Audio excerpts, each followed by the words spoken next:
Plastic bowls. That's where I'd start. Your dog's been eating out of one his whole life, and he's fine. I know.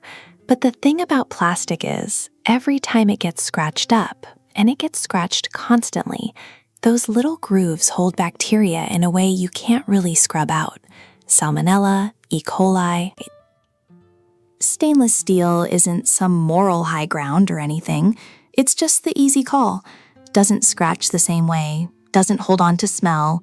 Dishwasher handles it fine. Ceramic works too if it's actually food safe. Some of the cheaper imported ceramics have lead in the glaze, which is exactly as bad as it sounds. But honestly, the bowl material is only half of it. The other half is washing the thing. Daily, like every day. NSF did this study on the germiest stuff in the average kitchen, and dog bowls landed in the top 5. Top 5. People wash the water bowl maybe once a week if they're being good about it, just keep topping it off the rest of the time. And there's this slimy film building up inside. Biofilm, that's the word, which is basically a bacteria hotel that your dog drinks from every day.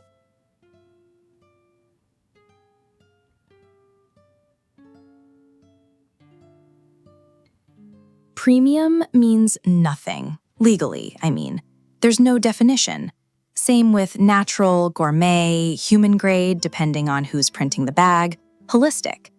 AFCO, which is the closest thing the pet food industry has to a regulator, doesn't define any of those words. So a company can slap premium on a $40 bag and a $4 bag, and they're both technically right, which is to say, both wrong. And then there's the ingredient list trick. Open the bag, first ingredient says chicken. Great, right? Except chicken is weighed wet before processing, and once you cook off the moisture, you've got a fraction of what was on the label. The thing that's actually most by weight in the finished food is usually the second or third ingredient, which is, surprise, corn or rice or some kind of grain. Meanwhile, real meat meal, which sounds gross, is actually denser protein because the water's already gone. The naming makes the better ingredient sound worse. Ingredient splitting is the other one. Instead of listing corn once and having it show up as ingredient number 1, they'll split it into cornmeal, corn gluten, ground corn, whatever, and now each one ranks lower than the chicken on the list. The food's still mostly corn, the label just looks better. Look, I'm not saying every premium bag is a scam. Some of them really are better, verifiably in the actual nutrient analysis.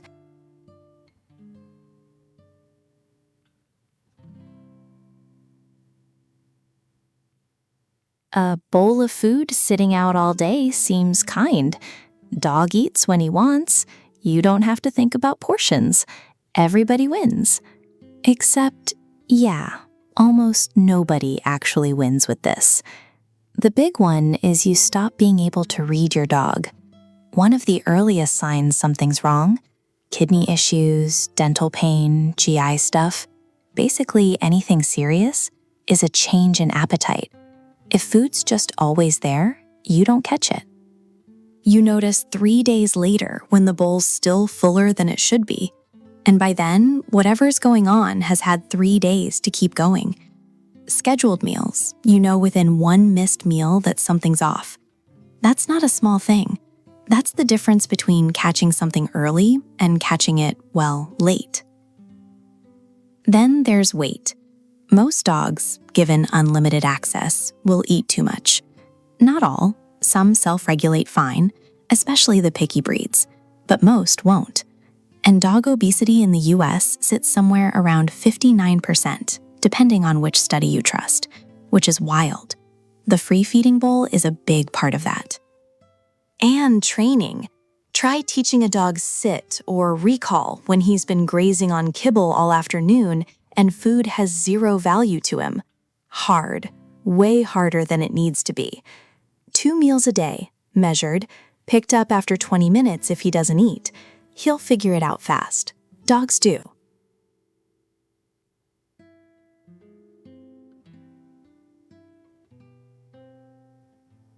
A single stick of sugar-free gum.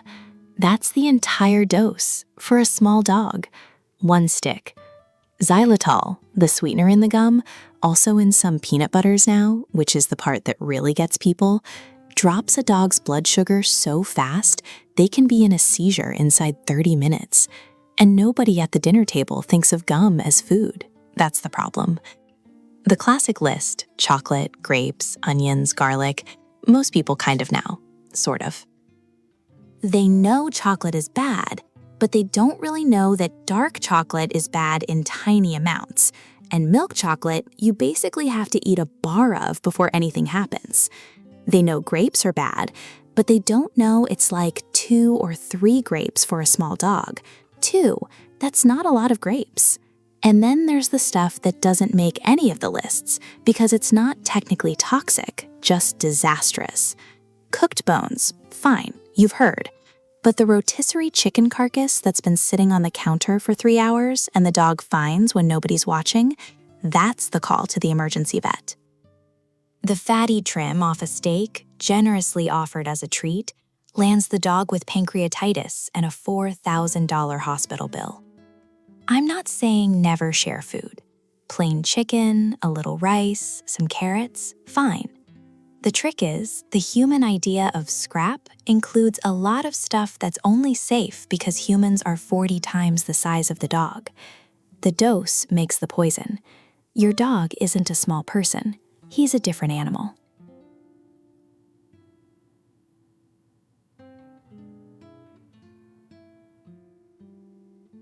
Cane molasses. That's actually on the ingredient list of dog foods. Not all of them, obviously, but enough that if you start reading labels, you'll find it. Beet pulp, corn syrup, dextrose, fructose, sucrose, natural flavors, which is sometimes a polite way of saying sweetened broth. And the question is, why? Why is there sugar in food made for an animal that doesn't biologically need any sugar at all? The answer is boring. Palatability. Dogs like sweet stuff, same as we do, and a kibble the dog actually wants to eat is a kibble that gets bought again. So the cheaper foods load it in to make up for the fact that the meat content is, questionable. And the premium foods do the softer version, fruit purees, a touch of honey, the kind of stuff that's doing more for the marketing than the dog. Now, I'll get pushback on this one. Some sweet potato is fine. A little fruit, fine. The issue is when sugar shows up multiple times on a label under different names. That's the trick the human food industry has been doing for decades, and pet food picked it up. 3 of the top 8 ingredients are some form of sugar, but no single one is high enough to crack the top 3. The result, over years, is a dog who's getting blood sugar spikes off his daily meal, weight gain that nobody can explain, dental disease that doesn't make sense for the age. Owners blame the breed and the genes and not enough exercise. Sometimes, it's just that the food is sweetened.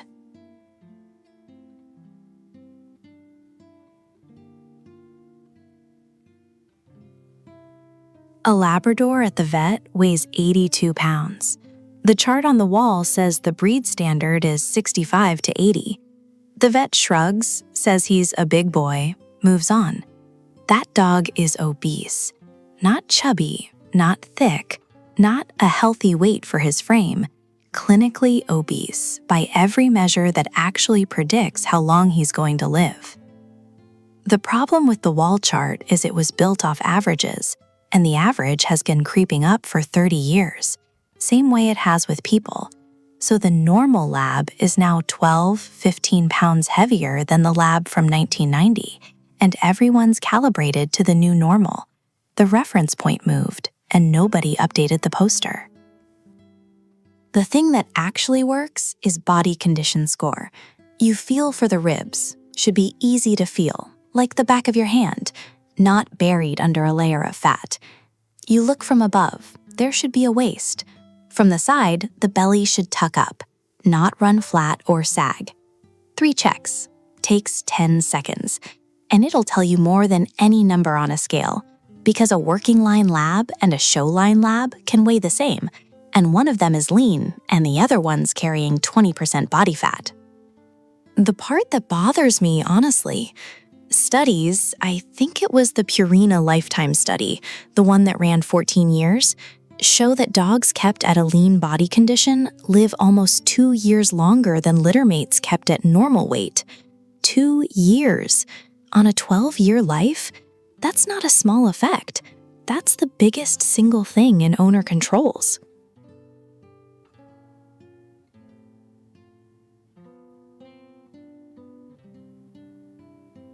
The 10% rule, that's the one nobody actually follows. The idea being treats should make up no more than 10% of your dog's daily calories. And yeah, almost nobody is hitting that. Not because they don't care, because they don't do the math. Average medium-sized dog needs maybe 700 calories a day. That gives you 70 calories of treats. 70.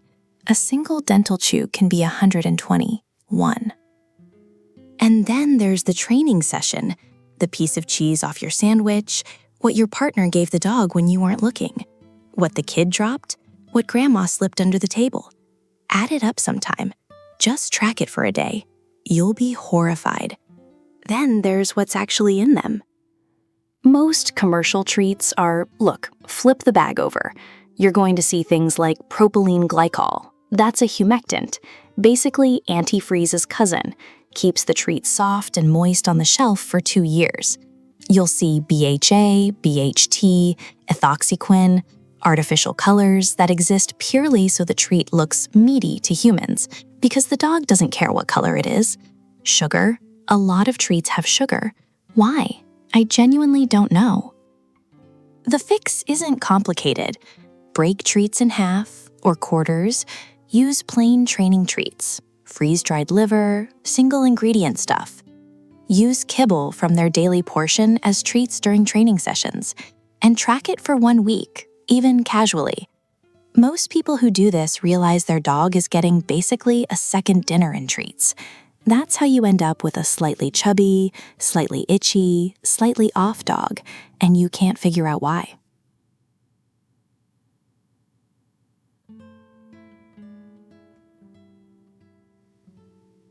That slimy film on the inside of the water bowl, the pinkish clear stuff you can feel with your finger, that's biofilm, a colony of bacteria, and it builds up fast, like within 24 hours fast. And most people are washing the water bowl once a week, if that, just topping it up the rest of the time.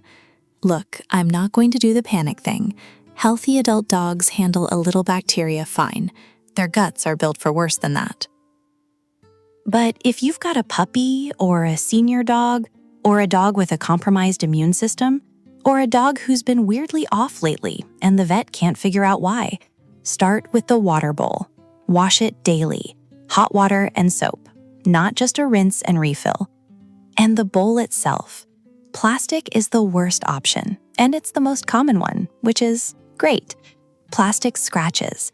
Those scratches harbor bacteria. And some dogs develop contact dermatitis on their chins from plastic bowls, little red bumps, hair loss around the muzzle. People blame the food. It's the bowl. Switch to stainless steel or ceramic. Done. Problem solved for $15. One more thing. Where the bowl sits. If it's right next to the food bowl, kibble dust and food bits end up in the water within a couple hours. That accelerates the biofilm thing dramatically. Move it. Different room, even. Dogs don't need their water and food next to each other. That's a human thing. We did that.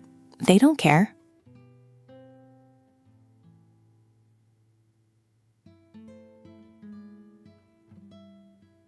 A dog food bag can say premium, super premium, ultra premium, gourmet, whatever they want to print on the front, and it doesn't have to meet a single standard to do it.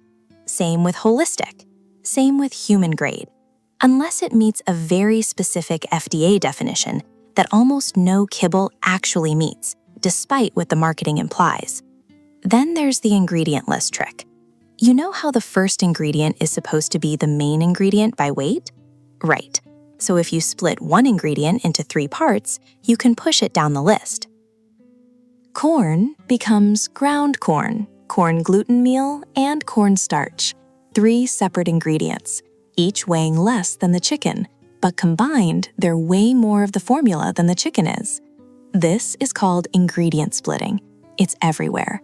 Look for it once and you'll start spotting it on every bag. Made with real chicken. Could be 3% chicken. The label just has to contain it.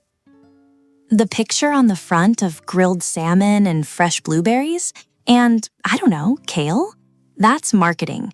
The actual formula might have salmon meal as the 8th ingredient and a token sprinkle of dried blueberry powder for color. What actually matters is the AFKFC statement on the back. Tiny print. Says either complete and balanced through feeding trials or formulated to meet AAFC-FC standards. Feeding trials are better, by a lot. And the guaranteed analysis, protein, fat, fiber, moisture, those numbers are real. Those they have to back up. Everything on the front of a bag, though, treat it like an ad, because that's what it is.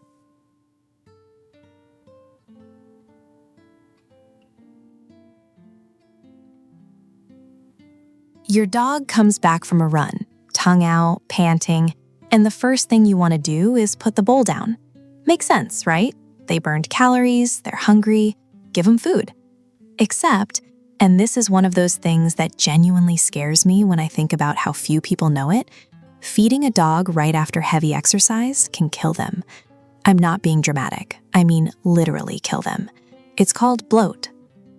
Or the fancy term is gastric dilation volvulus, GDV. What happens is the stomach fills with gas and then twists on itself. Blood supply gets cut off. And once that twist happens, you've got maybe hours, sometimes less. It's one of the top causes of death in large breeds. Great Danes, German Shepherds, standard poodles, deep-chested dogs especially. But it can happen to pretty much any dog. And the connection to exercise is, look, it's not like every dog who eats after a walk is gonna bloat. That's not what I'm saying. But the risk goes up significantly when a dog eats a large meal right after intense activity, or right before, actually. The stomach's already moving around, the dog's gulping air, and then you dump a bunch of kibble in there. It's a bad combo. The general rule, and most vets will back this up, is late at least 30 minutes after moderate exercise.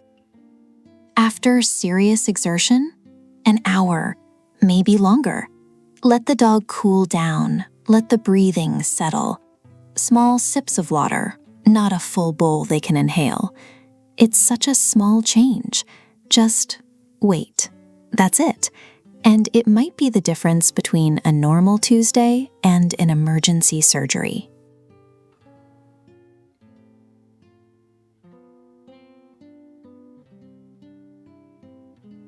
I get the appeal. I really do. The pitch is clean. Dogs are descended from wolves. Wolves eat raw meat. Therefore, your golden retriever should be eating raw chicken necks and beef liver out of a stainless steel bowl on your kitchen floor. It sounds logical. It sounds natural. And natural is doing a lot of heavy lifting in that argument because your dog is not a wolf. I mean, genetically, sort of, but functionally, no. Dogs have been living with humans for something like 15,000 years. Their digestive systems have literally evolved to process starches and cooked food. There's a gene, AMY2B, if you want to look it up, that codes for starch digestion, and dogs have way more copies of it than wolves do. That's not a minor footnote. That's evolution saying, hey, this animal eats differently now. But the raw crowd doesn't love hearing that. And I'm not saying raw diets can't work for some dogs in some situations with a lot of careful planning. I'm saying most people doing it are not doing it carefully. They're winging it. They watched a YouTube video, ironic, I know, read a blog post, and now they're feeding their dog a diet that's missing key nutrients and also, by the way, covered in bacteria. Salmonella, E. coli, Listeria, not just a risk for the dog, a risk for you, your kids, your kitchen counter. The studies on this are pretty clear. A 2023 review, I think it was out of Zurich, found raw commercial cat foods tested positive for antibiotic-resistant bacteria at genuinely alarming rates, and the nutritional balance? Inconsistent at best. Feed your dog well, but maybe cook the food first.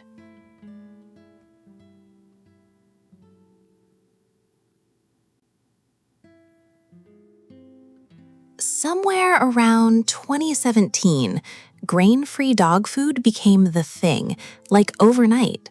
Suddenly, every boutique brand had a grain-free line. Every dog park conversation included somebody saying, "Oh, we switched to grain-free. He's doing so much better." And I get why it caught on. If you're a person who's been told gluten is bad for you, it's a short leap to thinking grains are bad for your dog too.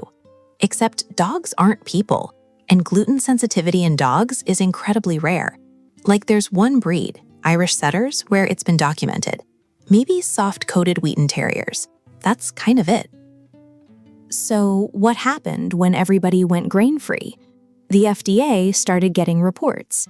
Dogs developing dilated cardiomyopathy, DCM, heart disease, in breeds that don't normally get heart disease. And the common thread? Grain-free diets. Specifically, diets where grains were replaced with things like peas, lentils, chickpeas, potatoes, legumes, basically. Now, and this is important, the FDA hasn't said grain-free diets cause DCM. The investigation is technically still open. The link is correlational, not proven causal. I want to be honest about that. But the pattern was strong enough that the FDA put out a public warning, and a lot of veterinary cardiologists started telling people to just put the grains back. The thing people miss is that grains aren't filler. Rice, oats, barley, these are actual nutritional ingredients. They provide fiber, they provide energy, and dogs digest them fine. The whole grains are bad thing was a marketing story, a really effective one, but it was never based on science. If your dog isn't allergic to grains, and statistically they almost certainly aren't, there's no reason to avoid them.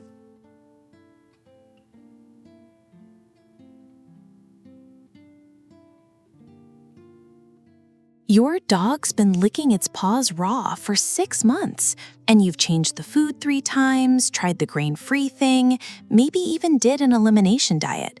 And nobody, not once, thought to look at the bowl. Plastic bowls. That's the thing nobody talks about. Plastic develops these micro-scratches over time, tiny little grooves you can't even see, and bacteria just sets up camp in there. You're washing it, sure. Doesn't matter. The bacteria's living in the scratches, not on the surface. And a lot of dogs develop contact allergies to the plastic itself, or to whatever's growing in it, and it shows up as this red, irritated skin around the muzzle and chin. That's actually have a name for it, plastic dish dermatitis, which sounds made up, but it's a real thing, and it's way more common than people think. Stainless steel or ceramic. That's it. Those are your options. Ceramic's fine as long as it's not chipped. Same scratch problem if it is. Stainless steel's kind of the default recommendation, and honestly, it's cheap, it's boring, it works. Some dogs are weird about the metal though, won't eat out of it, push it around the floor. You can get one with a rubber base, that helps. And look, I'm not saying your dog's mystery skin issue is definitely the bowl. Maybe it's not. But if you've been chasing food allergies for months and you're still feeding out of a plastic dish you bought at the grocery store in 2019, I mean, swap it out. It's $8. Worst case, nothing changes and you've got a nicer bowl.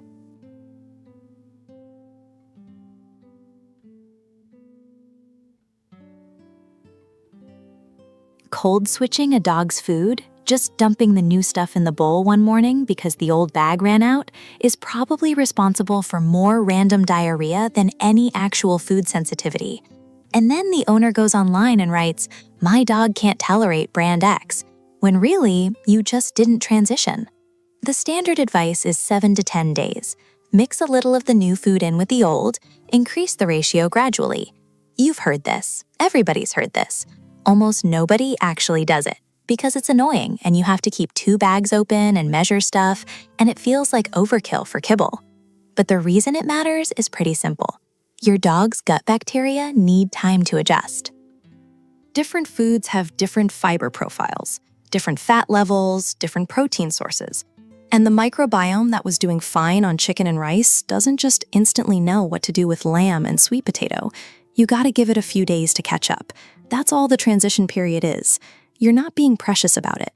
You're just not surprising the system. The other mistake, and this one's sneakier, is switching foods too often in general. There's this idea floating around that dogs need variety the way humans do, that rotating proteins is somehow healthier. And maybe there's a version of that argument that holds up. But if your dog's doing well on a food, good energy, solid stools, coat looks right, changing it every couple months because you read a blog post about rotation feeding you're creating a problem that didn't exist. Sometimes boring is correct.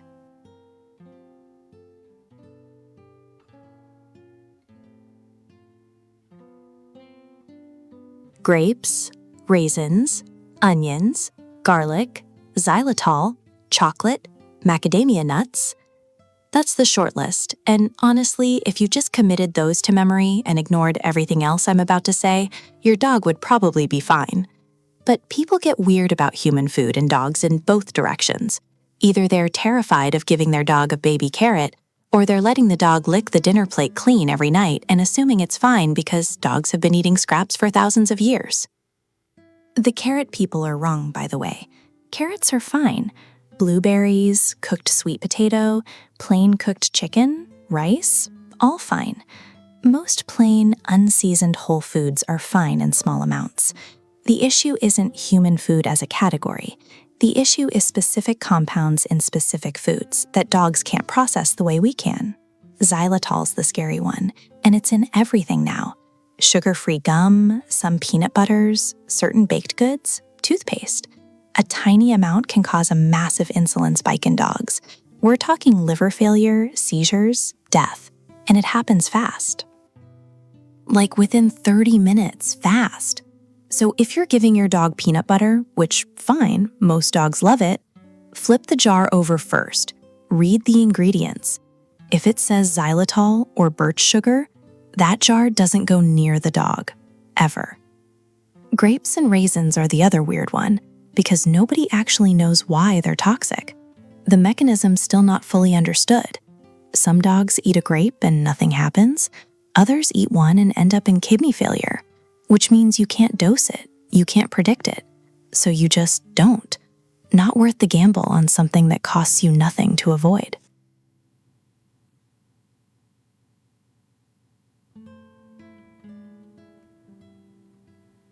Your dog is probably fat. I'm sorry, I know that's blunt, but like 46% of dogs in the US are overweight or obese, and most of their owners don't even know it. They think that's just what a lab looks like. That's just how beagles are built. No, your dog is fat. And the reason your dog is fat is because you love your dog, which is honestly kind of the worst part of this whole thing. Because here's what happens. The dog looks at you. You know the look that says, I have never once in my entire life been fed. I am wasting away. Please, one morsel, I beg you. And you break. You give the treat. Or you top off the bowl. Or you slide over a piece of whatever you're eating because he's being so good. And none of that on its own is a big deal, but it adds up. It adds up fast. The feeding guide on the bag, that's already generous. Those recommendations come from the manufacturer. And, think about who benefits when you go through a bag faster. The guides assume a pretty active dog too. Not a dog who sleeps 9 hours, walks 20 minutes, then sleeps another 6, which is most dogs. That's most dogs. And the treat thing, okay, treats should be maybe 10% of daily calories. 10%. A single dental chew can be like 30% of a small dog's intake for the day. One chew. That's it. You're already over budget before dinner. The fix isn't complicated, it's just uncomfortable. You gotta look at your dog honestly and ask whether what you're calling love is actually just calories.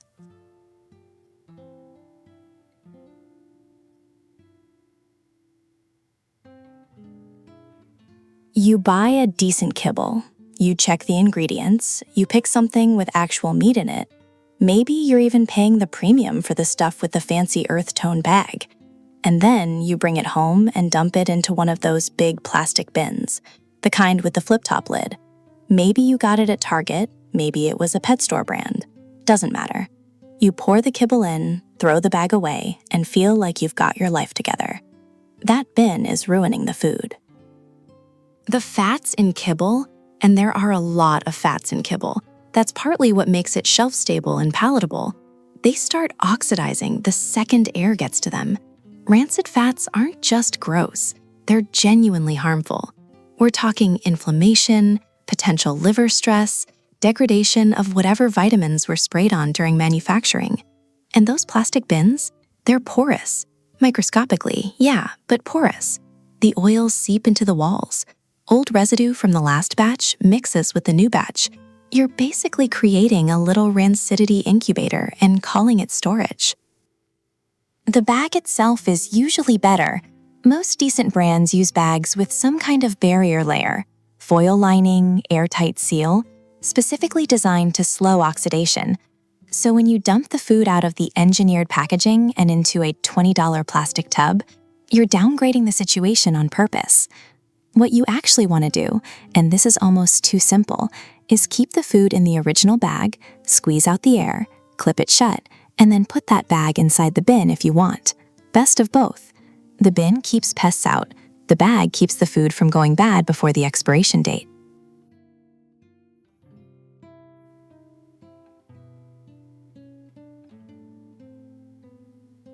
Puppy food is basically regular dog food with more of everything. More protein, more fat, more calcium, more phosphorus, more calories per cup. And that makes sense, right? Puppies are growing. They need the extra fuel. No argument there. And this happens more than you'd think. Sometimes it's because there's a puppy and an adult dog in the same house, and they're sharing a bowl. Or more accurately, the adult dog is eating whatever the puppy doesn't finish. Sometimes it's because the owner just kept buying the same bag. The puppy turned 1, turned 2, and nobody switched the food because the dog seemed fine. And sometimes, this one's kind of sneaky, it's because the all life stages label on certain brands basically means it meets puppy nutrition standards, which sounds like a good thing until you think about what that actually means for a 6-year-old dog who sleeps most of the afternoon. Excess calcium and phosphorus in adult dogs, especially large breeds, can mess with bone density over time. Too much fat and too many calories in a dog that's done growing just means weight gain. And the protein levels, while not dangerous for most healthy adults, can put extra load on kidneys that are already starting to slow down. We're not talking about overnight damage. We're talking about a slow, quiet accumulation of too much of everything, month after month. Check the label. If it says all life stages and your dog is past 2, it's worth asking whether that's actually the right fit. Probably isn't.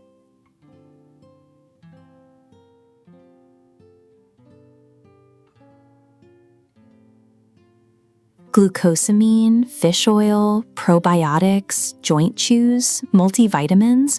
Walk into any pet store and there's an entire aisle now. Looks like a GNC in there. And the packaging is, it's impressive. Clinical looking, science-y fonts, little diagrams of hip joints. You'd think these things went through the same approval process as actual medicine. They didn't, not even close. Pet supplements in the US aren't regulated the way drugs are.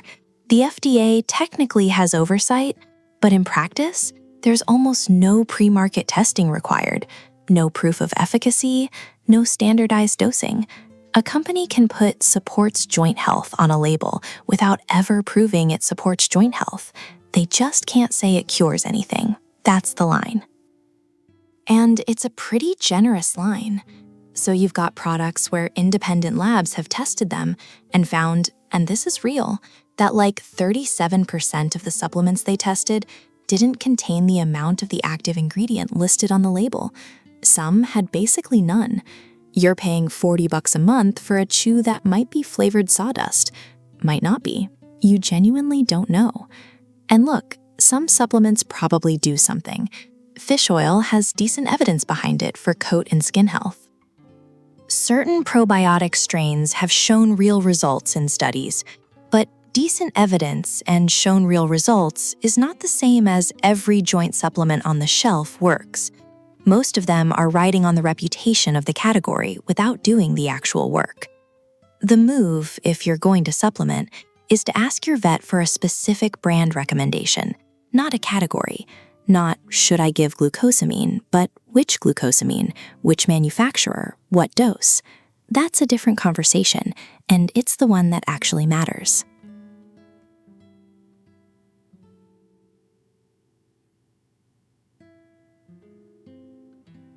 A 60-pound lab and a 60-pound bulldog are not the same animal. They're just not. Same weight on the scale, totally different bodies, different energy levels, different metabolic rates, different breed-specific risks.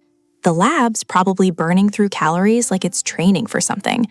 The bulldog is not. But the feeding guide on the back of the bag doesn't care. It's got a weight range, 40 to 60 pounds, 2 cups a day, and that's it. Maybe they break it into active and less active. Maybe. And people follow it because why wouldn't you? It's on the bag. The company made the food. They should know, right? Sort of. They know what works for an average dog in that weight range in a clinical setting. They don't know your dog. They don't know if your dog is a 7-year-old couch potato or a 2-year-old maniac who sprints for 40 minutes at the park every morning. They don't know your dog's got a thyroid thing, or that you're giving treats every time he sits, which, by the way, adds up faster than people think. A single dental chew can be like 60, 70 calories. 3 of those a day, and you've basically added a small meal that nobody's accounting for. The feeding guide is a starting point. That's all it is. And honestly, it's not even a great starting point. It's a liability-driven suggestion designed to work for the broadest number of dogs without anyone complaining. Your dog's actual caloric needs depend on age, breed, activity level, whether they're spayed or neutered, which changes metabolism more than people realize, body condition, climate, even stress levels. The best version of this is just pay attention, watch the ribs, adjust. It's boring advice, but it's the right advice.